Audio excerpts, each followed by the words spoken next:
Greetings and welcome to New Zim TV. I am Makanaka Masenyama. Stories making the headlines. Ambassadors plead with Chamisa to join political actors dialogue. In the courts, Nut Farm boss seeks acquittal. In business, mining firm takes on RBZ over Forex, files $132 million lawsuit, says 2,000 workers lose jobs. In sports, Zimbabwe banned from using National Sports Stadium. Now the news in greater detail.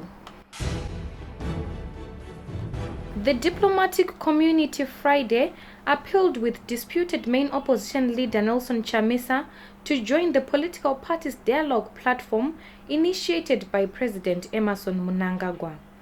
Chamisa, whose leadership of the MDC was last week declared invalid by the High Court, has described the talks between Mnangagwa and other losing presidential candidates to last year's elections child's play, demanding a face-to-face meeting with the ZANU-PF leader. Addressing political leaders and other dignitaries at the launch of the Political Actors Dialogue in the capital, the Dean of the Diplomatic Corps, South African Ambassador to Zimbabwe, Mpakama Mbete, pleaded with Chamisa and other opposition political leaders to join the dialogue, which seeks to foster unity among Zimbabweans and aimed at improving the livelihoods of the people. At this point, we would like to appeal to the political formations, to the political leaders who are not yet part of the national dialogue, to join the national dialogue. Mbete said the national dialogue should encompass the views of all Zimbabweans. Opposition politician and constitutional law expert Lovemo Maduku said the talks should not be determined by whether a party has representation in parliament. Dialogue does not happen in parliament. Parliament is created for a particular purpose.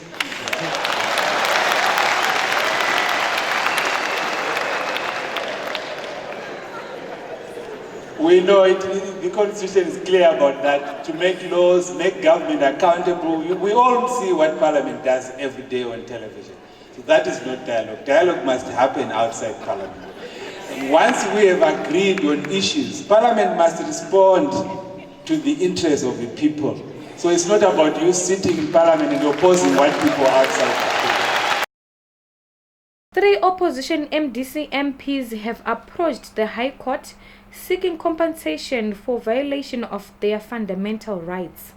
The 3, Lynette Karengi, Tabitha Kumalo, and Amos Chibaya, argued they were punched, kicked, and ejected out of the house by police officers during a chaotic session in Parliament in November last year at Speaker Jacob Mdenda's instructions. Chaos broke out after opposition MPs refused to rise as a sign of respect when President Emmerson Mnangagwa entered the National Assembly to officially open it in the aftermath of last year's disputed general elections. Karengi is demanding $9,000 for injuries she sustained in the fracas.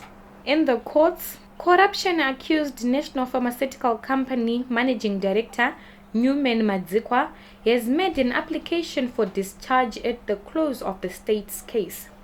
Madzikwa is facing criminal abuse of office charges after he allegedly hiked drug handling fees by 11% and corruptly awarded $10 million tender to a Danish medicine supplier. The Nut Farm boss argues the state has failed to prove its case. In business, gold mining giant Metalon Corporation has thrown down the gauntlet, filing $132 million lawsuit against the Reserve Bank of Zimbabwe and Fidelity Printers and Refineries over unremitted foreign currency earnings. The company says the omission has affected the smooth flow of business at its plants and the loss of 2,000 jobs. A statement signed by the company's head of communications, Clara Kaczmarek, revealed that the mining giant has taken off its gloves and resorted to direct confrontation with the government over the matter. We shall be taking a short break. We'll be back soon. Fellow friends, family, and my Zimbabwean diaspora. I have experienced death, and I can tell you that death is inevitable, and yet such a big taboo subject as Africans. Please don't put it off. Guarantee your family a decent send-off. Talk to Diaspora Funeral Cash Fund today. They're just a phone call away, and they will put you at ease when you need them.